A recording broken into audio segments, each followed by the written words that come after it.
All right. So we've talked about this thing of people being shamed when they decide that they don't want to have any kids throughout the course of their life. Now, I would like to go on the flip side of that and address this phenomenon of people shaming other people who have too many kids. Okay, first of all, what exactly is too many? Like what are we basing this fucking number on? Are we talking about like too many kids for the person making the remark? Because how the fuck does that impact you? You're not the one raising them. Or is there like an actual number that everybody agreed on that I just didn't get the memo? Or those of us that have a shitload of kids didn't get the memo? Like what are we basing this on? I don't get it. I have 7 children, 6 live with us full time. Um, and the thing is that I've heard every stupid remark that can come out of a person's mouth. I mean, it's just ridiculous the amount of shit that I've had to hear from people. And my thing is that you don't know a person's personal circumstances. So like I've heard people say, well, you just know that that mom with 4 kids is on welfare. And it's like, well, first of all, no, you don't know that. You're assuming. Second of all, even if she is, what fucking business is it of yours? You don't know why she's on welfare or on food stamps or whatever.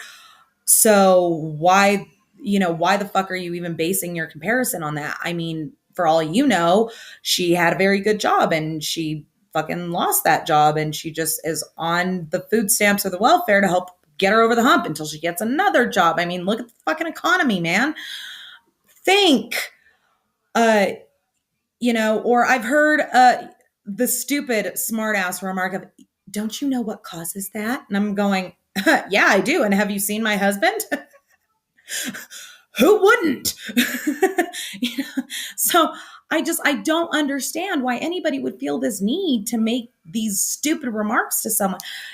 And on top of that, you don't understand like how their personal medical history is either.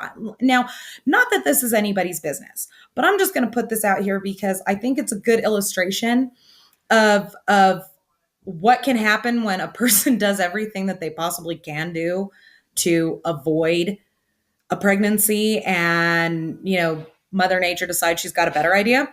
But I personally have given birth to 6 children. I've been pregnant 7 times. I miscarried one at 8 weeks, and I have personally given birth to 6. Now, only one of those was a planned pregnancy. One.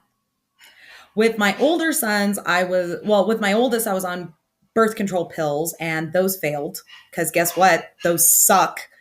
Um, with my second, I actually had a diaphragm, and my ex-husband poked holes in it with a needle. And that's how I wound up pregnant with my second son. With my eldest daughter, I was on Depo-Provera for 6 years. And they always tell you with Depo-Provera to, if you want to conceive, to go off of it for 6 months before you even start trying to conceive because you probably won't get pregnant. Yeah, bullshit. I skipped my shot by a week and I dropped an egg. And with my youngest 2, my husband and I were actually using spermicides because, it had worked for me before. How was I to know that this, fucking Italian was going to have Terminator sperm? So it's not that we didn't do what we could do to prevent a pregnancy. It's just that Mother Nature decided she had a better idea. And I am pro-choice, but I'm personally myself cannot have an abortion. And it actually turns out that's a good thing because I enjoy my kids. But you don't know a person's personal history. I mean, 4 kids in, and that's the way you find out that birth control doesn't work on you. Yeah, that's a fucking hell of a way to find out. And it's the kind of thing where you don't know if it's going to actually work until it doesn't. And then you have to make a major life decision. So by shaming people or making these stupid commentaries about people that have a lot of kids, all you're doing is showing your ignorance and your belief that you have a say in whatever anybody else does. So in conclusion, just, stop and think a minute. Just realize you don't know everything, believe it or not. I know that's a shocking thing for some of you. And just shut your mouth because you're not adding anything to the world. Have a good day.